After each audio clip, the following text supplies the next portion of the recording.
Santa Eulària baixarà CIBI rústic i bonificarà al màxim l'impost a les famílies nombroses. A més, l'ordenança fiscal inclou per primera volta una rebaixa durant 2 anys del 50% de la contribució en els particulars que instal·lin punts de recàrrega elèctrica, unes mesures que suposaran deixar més de 100.000 euros a les butxaques dels contribuents. 2.400 escolars coneixeran alguns dels 20 esports que es practiquen en el municipi de Santa Eulària gràcies a la Fira Esports Riu. Entre dimecres i divendres, els infants tindran contacte amb disciplines esportives ben diverses i els clubs podran trobar algun possible talent. I el Puig d'en Vall celebrarà l'última jornada del programa d'oci alternatiu Joves al carrer aquest dissabte, primer dia d'octubre. Tot això i més en el Santa Eulària de Riu, més a prop.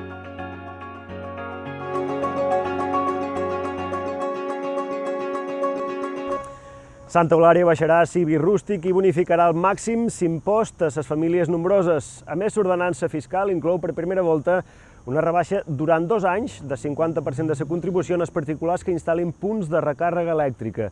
Unes mesures que suposaran deixar més de 100.000 euros a les butxaques dels contribuents. L'equip de govern de l'Ajuntament de Santa Eulària portarà per la seva aprovació al pròxim ple municipal, que es farà aquest dijous dia 29, la modificació de l'ordenança fiscal reguladora de l'impost de béns immobles, l'IBI. Aquesta modificació inclourà importants reduccions de càrregues per als ciutadans del municipi.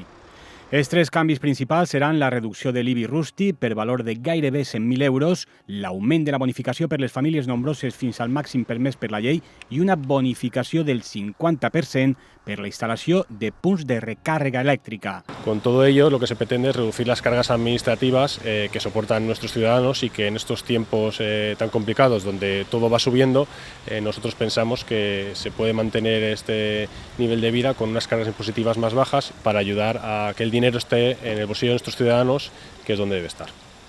Aquesta iniciativa tindrà una gran importància per les famílies nombroses que viuen al municipi de Santa Eulària. Després que l'any passat es donés el vistiplau a una ampliació del valor cadastral dels habitatges per poder accedir al descompte del 75% de l'IBI per a aquest col·lectiu, el consistori ara va més enllà i incrementa la deducció al 90%, el màxim que estableix la llei per a aquests casos. Així mateix, el Departament d'Hisenda introdueix un nou concepte, el de la bonificació per a tots els particulars o comunitats de propietaris que instal·lin punts de recàrrega elèctrica. La nova ordenança fiscal que regula l'IBI preveu un descompte del 50% durant els 2 anys posteriors a la instal·lació per un import màxim de 1.200 euros entre els 2 exercicis. Santa Eulària també té bonificacions de l'IBI la instal·lació de plaques solars. Durant un període de 5 anys es pot aconseguir una bonificació del 50% sempre que en ells es generi almenys el 40% de tota l'energia necessària per la casa.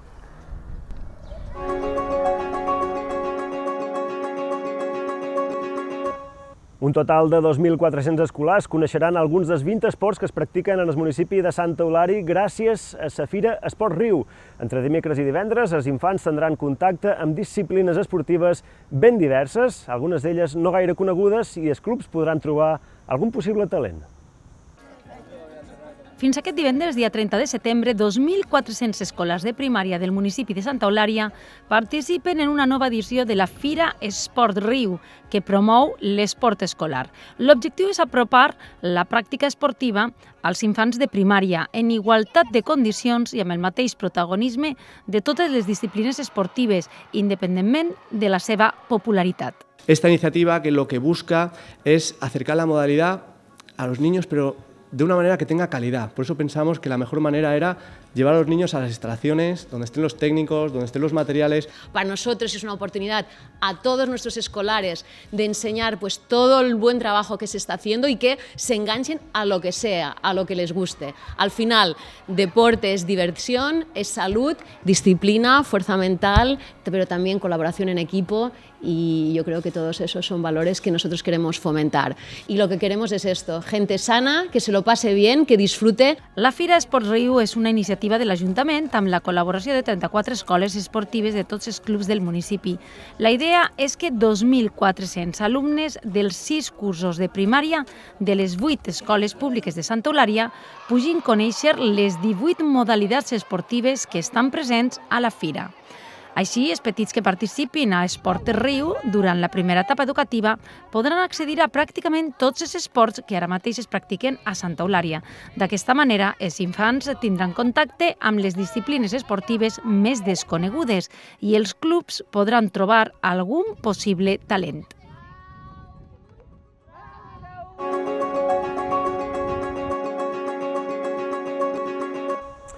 El Puig d'en Valls no va poder celebrar l'última jornada del programa d'oci alternatiu Joves al carrer degut als mal temps. Finalment es celebrarà aquest dissabte, primer dia d'octubre, en el costat del Punt Jove, entre les 7 de la tarda i les 10 de la nit. El primer dia d'octubre es faran al Puig d'en Valls, la cinquena i última cita d'aquesta tercera edició del programa Joves al carrer. Com saben, el passat 17 de setembre es varen haver d'ajornar aquestes activitats degut al mal temps. Com sempre, les activitats de Joves al carrer oferiran un oci diferent, original i amb valors pels joves del municipi d'entre 11 i 18 anys. Per comiat de l'edició d'enguany d'aquest programa, el Departament de Joventut de l'Ajuntament de Santa Eulària havia organitzat una jornada especial on la toveola i el banyador eren imprescindibles, però l'entrada de Silla en situació de prealerta per sequera va portar a prendre la decisió de suspendre aquests jocs per donar exemple i conscienciar sobre la importància dels gestos, fins i tot dels més petits, per no malbaratar recursos. Així, les activitats aquàtiques es substituiran per inflables i altres activitats que han demostrat tenir molt d'èxit entre els participants de Joves al carrer. Com és habitual, la música hi tindrà un paper protagonista, en aquest cas amb els rapers Cristo Corona i Reicher, així com el grup Camaleónicos, un escape room, un torneig de bàsquet, una exhibició i masterclass de parkour, un taller de pintura mural, body painting i moltes altres coses completaran una jornada plena de diversió alternativa i saludable pels més joves de casa.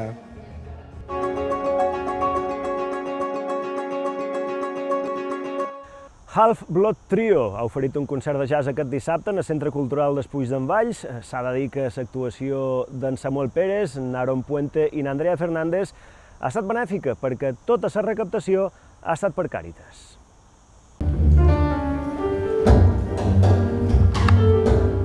El Centre Cultural de Puig d'en Valls va acollir dissabte a la tarda un concert a benefici de la secció local de Càritas. El recital en el que col·laborava el consistori va anar a càrrec de Half Blood Trio, una agrupació formada per Samuel Pérez al piano, Aaron Puente al contrabaix i Andreas Fernández a la bateria. El concert va ser tot un exemple d'aquest mestissatge al que al·ludeix el nom de la formació. Així, la formació de jazz amb arrels cubanes va executar temes de músics de l'illa caribenya com Siboney o Mama Inés, però també va tocar diverses adaptacions d'altres temes al seu estil musical. Així, els assistents es varen sorprendre amb revisions instrumentals de peces com la copla La Bien Pagà, el Nocturn de Chopin o el tango Nostalgias. Half Blood Trio fins i tot es va atrevir amb un mix de 3 dels temes més coneguts de Queen. En definitiva, una nit per gaudir del virtuosisme i de la passió d'aquestos 3 músics i per deixar-se sorprendre per aquestes transformacions musicals a la volta que es contribuïa a una bona causa.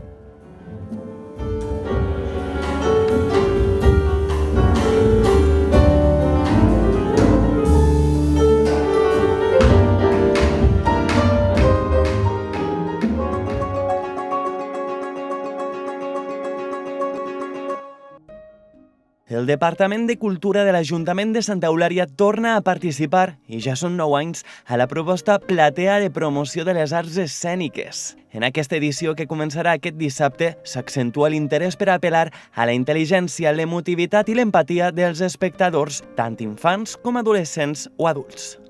Així, els diferents muntatges tractaran temes complexos però ineludibles com l'horror, l'explotació o la immigració, tots lligats al respecte dels drets humans, però sempre amb un punt lúdic i d'entreteniment, sense caure en la banalització i optant sempre per enfocaments que acaben sent didàctics. La primera de les propostes arriba, com hem dit, aquest dissabte al Centre Cultural de Jesús. Amb Soc una nou, Zum Zum Teatre va guanyar els premis Feten de l'any passat a la millor direcció i a la millor interpretació coral. És la història de na Marinetti i Nomar. Ella és una adulta amargada enfrontada a tots els seus veïns i ell un boix que va haver de fugir de la guerra i va perdre els seus pares travessant la mar. Soc una nou és una proposta de teatre en català i amb música en directe, ideal a partir dels 3 anys amb una durada aproximada d'1 hora.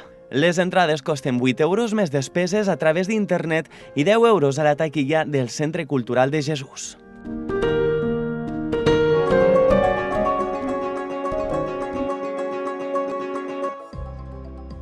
Començam l'agenda amb teatre perquè aquest dissabte el Centre Cultural de Jesús acull l'obra Soc una nou, de la companyia Zum Zum Teatre. Aquesta obra explica la immigració als infants amb un punt lúdic però sent didàctic i sense caure en la banalització.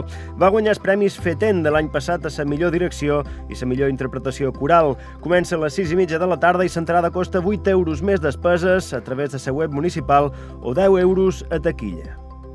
També el Centre Cultural de Jesús acull la tercera edició del Festival de Música de Cambra de Santa Eulària. El primer recital anirà a càrrec del quartet femení de vent Neuma. Serà a les 8 del vespre d'aquest diumenge, dia 2 d'octubre, i l'entrada costa 10 euros online i 12 a taquilla. A partir del 1 d'octubre torna el programa Punt d'Infants amb activitats infantils tots els dissabtes en el Punt Jove de Santa Eulària. Així, fins al mes de juny, els boixos d'entre 6 i 11 anys tindran una alternativa d'oci ben entretinguda i una oportunitat de fer nous amics, des de les 10 del matí fins a la 1:30 del migdia. Les places són limitades i es donen per ordre d'arribada. Les inscripcions es fan en el Punt Jove de Santa Eulària.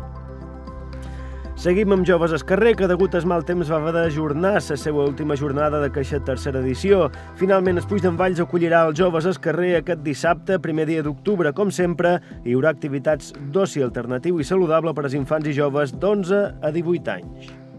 I si volen anar al cine, des d'aquest dijous i fins diumenge, el Teatre Espanya projecta Ticket to Paradise, o Viaje al Paraíso, com s'ha traduït el títol.